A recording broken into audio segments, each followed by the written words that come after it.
Well, hello, hello, hello. Again, I'm Dr. Chonta Haynes with Heart Truth Ministries, and it is my pleasure to bring you this inspirational word today. So let's jump on in and bow. Father, in the name of Jesus, we do thank you. We thank you for your word. We thank you for spiritually encouraging us, oh God, and speaking to our hearts, to the deep parts of us. Lord, you said in your word that our spirit is going to bear witness with your spirit. So we're asking today that our spirit arises, that you give us something that we can not only hold on to for today, but we can hold on to it for the rest of the week, God. We can hold on to it the rest of our life. We want it to be so impactful, oh God, that we will not forget this, but we will move forward in it. God, we thank you for today and for the time that we have to spend together. It's in Jesus' wonderful name that we do pray and ask for blessings on this word. Your word is already blessed. But we ask for blessings that as it is disseminated, God, it will prick our hearts and our minds so that we might be forever changed. It's in Jesus' name that we do pray and give you thanks. Amen. Well, God bless you today. And last week, I'm going to tell you the message last week was so inspiring. It was all about hope. And so I want to make sure that I continue that subject or that topic today on hope, our expectation of something good. Something good is going to happen to us. So I'm still back in Second Chronicles chapter number 20. Now, last week was hope in a hopeless situation. How do you find hope in a hopeless situation? And I say that because it was so good and I kept you so long. So today I'm not going to keep you as long, I promise you, but there is still yet a word. So we're still in Second Chronicles chapter number 20. And I read the first through the third verse last time. And that's kind of where we stuck. We got stuck on verse 3 where it says, Jehoshaphat was afraid and he resolved to seek the Lord. That's when he had his hope. He had his expectation. It was a hopeless situation, but he found hope in it. So today I'm going to do Second Chronicles chapter number 20. Again, I'll start at verse 3, but I'm going to go to verse 12 today. And today's message is hope in the Lord. I know you've heard about trusting in the Lord, but we're going to talk about hoping in the Lord. So Second Chronicles chapter number 20, beginning of verse 3 says, Jehoshaphat was afraid and he resolved to seek the Lord. Then he proclaimed a fast for all Judah who gathered to seek the Lord. They even came from all the cities of Judah to seek him. Then Jehoshaphat stood in the assembly of Judah and Jerusalem in the Lord's temple before the new courtyard. He said, Yahweh, the God of our ancestors, are you not the God who is in heaven? And do you not rule over all the kingdoms of the nations? Power and might are in your hand, and no one can stand against you. Are you not our God who drove out the inhabitants of this land before your people Israel, and who gave it forever to the descendants of Abraham, your friend? They have lived in the land and have built you a sanctuary in it for your name and have said, if disaster comes on us, sword or judgment, pestilence or famine, we will stand before the temple and before you, for your name is in this temple. We will cry out to you because of our distress, and you will hear and deliver. Now here are the Ammonites, the Moabites, and the inhabitants of Mount Seir. You did not let Israel invade them when Israel came out of the land of Egypt, but Israel turned away from them and did not destroy them. Look how they repay us by coming to drive us out of your possession that you gave us as an inheritance. Our God, will you not judge them? For we are powerless before this vast number that comes to fight against us. We do not know what to do, but we look to you. In the King James Version, it says, we don't know what to do, but our eyes are on you. So yes, we're going to look at hope yet again today, but I'm going to be in short order and I'm going to give it to you quick and I'm going to give it to you fast. The hope that we're talking about today is to hallow, to observe, to petition, and to expect. To hallow, to observe, to petition, and then to expect. That's HOPE. You got that quick, fast, and in a hurry. This is the prayer that Jehoshaphat prayed. He started out by hallowing God's name.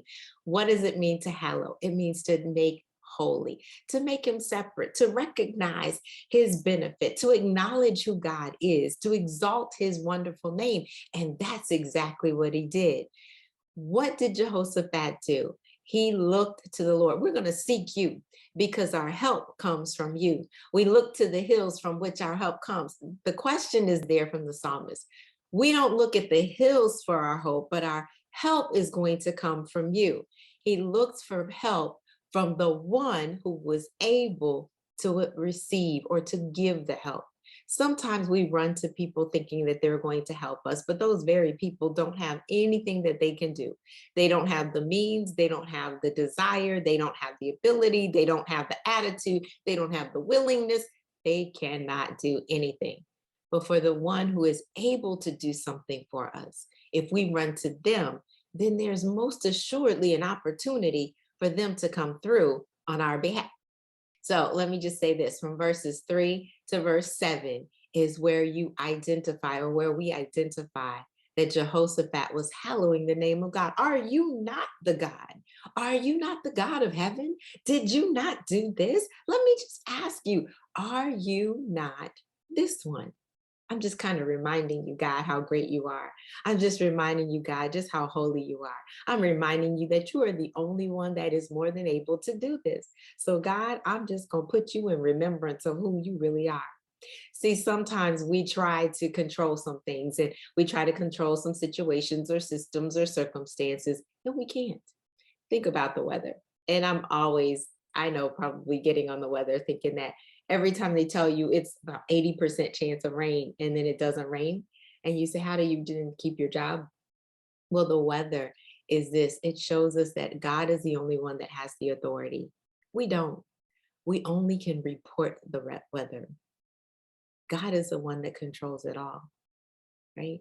Same thing happens when we look at our circumstances, our situations, especially when there's pain in our body or something that's going on in our bodies that we don't know what it is. If there is a disease, there is some dis-ease on the inside.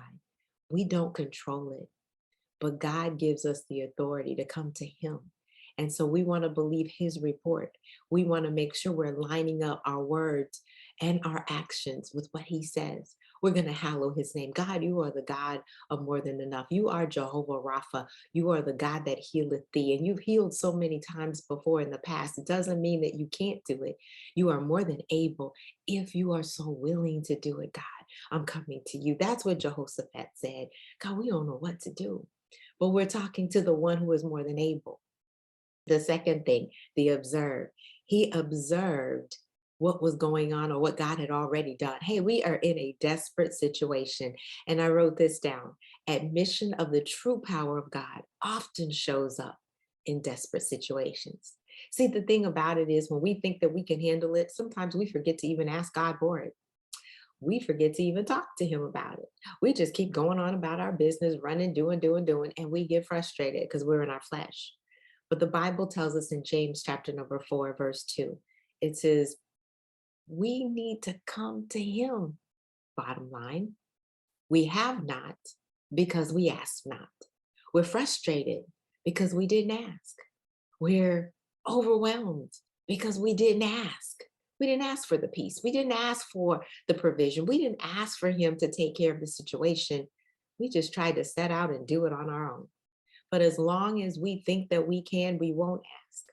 But when we get to the end of ourselves in those desperate situations, in those desperate times, that's when we turn to God. And we should ask first and foremost up front. You have not because you ask not. The observe is in verses 7 through 9. And then he petitions. That's verses 10 and 11. He says, hold up, God. And I'm going to petition based on his promises. Wait a minute, you didn't allow us to go in and take care. Look at how they repay us. A petition is actually a specific request. He specifically requested, Lord, we need you to take care of this situation. The Ammonites are coming up against us. The Moabites are coming up against us. Those that are in Mount Seir, we did not annihilate them. We treated them very well, like you told us. But God, we're asking that you come in and take care. Now, 1 John 5:14 and 15 are a part of my favorite passages. This is the confidence that we have, that we know that if he hears us, we can have the petitions of which we've asked. But there's a key part that's within that. If we know the petitions, we're asking him according to his will. If he hears us and we're asking according to his will, not just anything, but according to God's will, that means that we need to get in the word so that we know what his will is, but we can have it and we can still have this hope. The last one, they expect, is verse 12. And he jumps in. We're admitting our helplessness before God positions us for in a place to be able to receive. Let me just ask you this. He says, God, we don't know what to do, but our eyes are on you. Our hope is in you. There's one thing to trust God. I trust that he's good. I trust that he's generous. I trust that he will be able to do something. I trust the fact that he can. But am I expecting him to do it for me? That's your challenge today. He's done it before in the past. You've seen him. Oh, the widow at Nain, when she couldn't do anything, her son was dead and they were going on this funeral procession, and she recognized that she didn't have anyone to take care of her. She was in a desperate situation, but Jesus walked by and he picked him up, healed him immediately, brought him back from the dead. He raised the dead. Yes, he did. Or anytime the lepers came to him, they were in helpless situations. They could not go out into the public. They couldn't be amongst the people. They couldn't do anything. And they said, if you're willing, you can make me clean. If you would but touch us, if you would but do something for us. The woman with the issue of blood, she was in a position, she said, if I could just touch the hem of his garment. She had an expectancy. The man at the gate, beautiful, he had an expectancy. Look on us. They said, I'm looking to see if I'm going to receive something. Our expectation needs to be heightened if we're going to then hope in God. I trust. That's kind of my baseline. Trust in the Lord with all my heart, and I lean not to my own understanding, but in all thy ways I acknowledge him, and he will direct my path. I'm believing that. Yeah, I know that. That's my trust, kind of like my baseline. He is my rock. But that expectation allows miracles to happen, allows things that you've asked for in prayer, that you put on your prayer list, to come to pass because you're looking for God. God, I'm believing that you're going to show up. My faith then is raised. I'm believing you're going to do it. Ask about Lazarus. He's been in the grave 4 days. Could you still believe 4 days later? Could you be like Abraham? Can you still believe 25 years later that God's going to give you a son? Can you run quickly then to sacrifice that same son when he tells you that? Because you know that, hey, this is the promise that he has given me. And if he takes away this promise, he will raise this promise back up again. That's before any resurrection ever happened. But he just believed God so much. He hoped in him. He expected in him so much. That's my encouragement for you today. Let's hope in the Lord. Let's expect from him. Let's pray appropriately. Let's hallow his name. Let's observe what he has already done. Let's petition him specifically for what we are in need of. And then let's expect that he's going to come through. Let's bow. Father, in the name of Jesus, God, we ask that you increase our hope in you. God, we trust you because we know you. We know your word.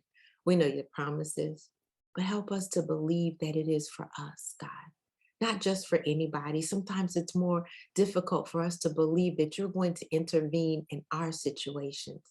We're needing a divine intervention. We need divine appointment. Set us up appropriately, Lord. We're needing you to show up and show out on our behalf. We're needing the situations that are coming up in our lives, the reports that we're getting from the doctors, the reports that we're getting when we look at our profit margin. God, because we know we need income and we know we need to get to the other side, God, we're expecting that you're going to restore our health. We're expecting that you're going to restore our families and our relationships. God, we're just expecting you to step into our situation and do something.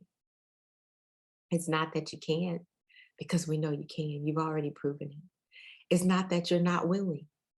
What in us, oh God, is hindering you from being active in our lives? Help us to see you working mightily. Help us to believe that you'll do it on our behalf. Oh, we know we're not worthy, but you said that you would. Remind us of your promises, oh Lord, so that we can then grasp hold of each and every one. And help us to then testify of your goodness and your mercy and your grace as we continue to move forward in this life. We'll bless you always. We'll honor you always.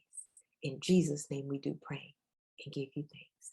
Well, amen and amen. Family, I am so thankful that you continue to watch. And there's a few of you that watch, I would say religiously, but consecutively, continually. And I thank you, especially for those that also share. Do me a favor and share this message with 5 people. How's that? At least 5 people that you can think of that would need to be able to be encouraged to hope even the more in the Lord. If they're going through a health crisis right now, or they're needing to be restored back to their health, I want you to share this message with them. That God is a God of hope. He says we should be prisoners of hope. And I just want you to then help them to pray more effectively. Hallow the name of God because he really is that good. I want you to observe all of what he's already done. Yes, he's done it for others. Oh, he's not a respecter of persons. He will do it for you too. And you're never sunk so low that God will not be able to reach down and grab you. I want you to petition. Ask him specifically for what you need, and then expect that he's going to step in. Now, it might not be the answer you want to get, but God is going to intervene on your behalf. I'm Dr. Chonta Haynes with Heart Truth Ministries. It truly is my pleasure to help you put feet to your faith so that you can walk victoriously. Have an absolutely fantastic rest of your week.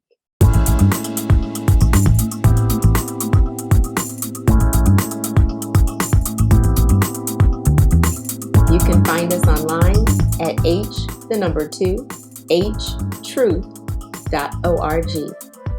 At Heart Truth Ministries, we're helping believers live an abundant life based on God's word, standing on his promises, walking out his principles, sharing with God's people, serving as unto the Lord.